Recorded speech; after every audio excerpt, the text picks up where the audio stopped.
રાજ્ય ભારે વરસાદને કારણે ગારિયાધાર સાવરકુંડલા હાઈવે બંધ કરાયો છે, જે પ્રમાણે અનરાધાર વરસાદ દરેક જિલ્લા શહેર ગામમાં નોંધાઈ રહ્યો છે, ત્યારે ગારિયાધારમાં દામનગર હાઈવે પણ બંધ કરાયો છે અને હાલાકીનો સામનો લોકોને કરવો પડી રહ્યો છે।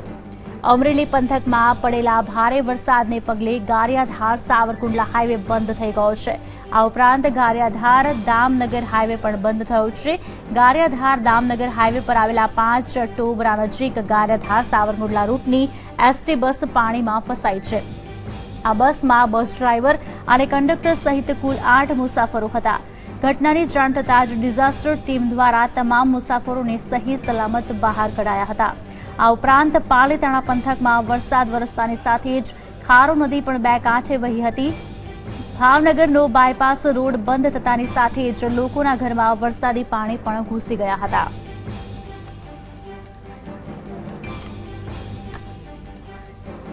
આજ અંગે વિગત આપશે અમારા સંવાદદાતા અરવિંદ અમારી સાથે જોડાયા છે। અરવિંદ, શું વિગતો પ્રાપ્ત થઈ રહી છે? હાલ કેવો માહોલ છે, કેવી પરિસ્થિતિ છે ત્યાંની?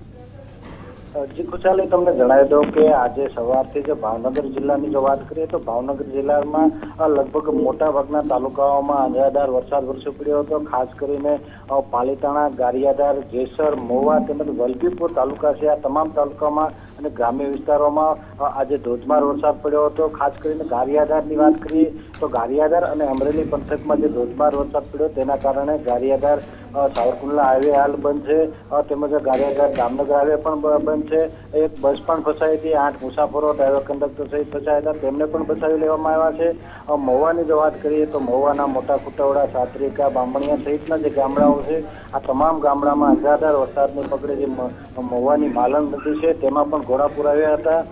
ખાસ કરીને પાલીતાણાની જો વાત કરીએ તો પાલીતાણાના જે ઘેટી, દુધાળા, ચોંડા સહિતના જે વિસ્તારો છે, આ વિસ્તારોમાં અનરાધાર વરસાદને પગલે પાલીતાણાની ખારો નદીમાં ઘોડાપુર આવ્યું હતું, જેના કારણે પાલીતાણાનો જે ભાવનગર બાયપાસ છે તે પણ બંધ કરવાની ફરજ પડી હતી। તેમજ પાલીતાણાના જે નીચાણવાળા વિસ્તારો છે, આ તમામ વિસ્તારોમાં પાણી ભરાવાની પણ સમસ્યા સર્જાઈ હતી। ગારિયાધારમાં પણ સમસ્યા સર્જાઈ હતી।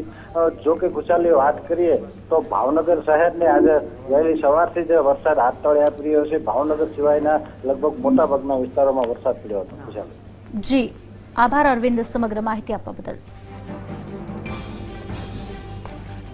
તો ગોંડલ પંથકમાં ભારે વરસાદ વરસ્યો છે, જેમાં મોટી ખિલોરી ગામે અવિરત વરસાદ વરસતા ડાયવર્ઝન પુલ તૂટ્યો છે, જેના કારણે કુંભાજી દોરડીથી મોટી ખિલોરી તરફનો વાહન વ્યવહાર ખોરવાઈ ચૂક્યો છે। આ પંથકમાં 4 થી 5 ઇંચ વરસાદ વરસ્યો છે, જેના કારણે વરસાદી પાણી પણ ભરાઈ ચૂક્યા છે।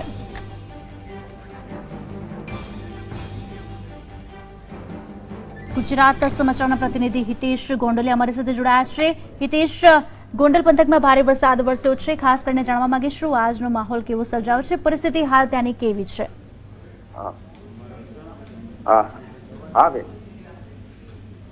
હાલો, મોટી ખિલોરીથી હિતેશ ગોંડલિયા બોલી રહ્યો છું।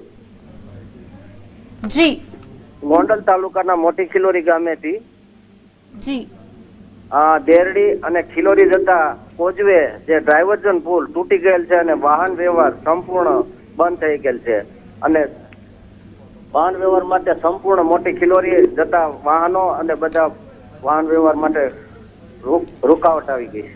જી, આભાર હિતેશ સમગ્ર માહિતી આપવા બદલ।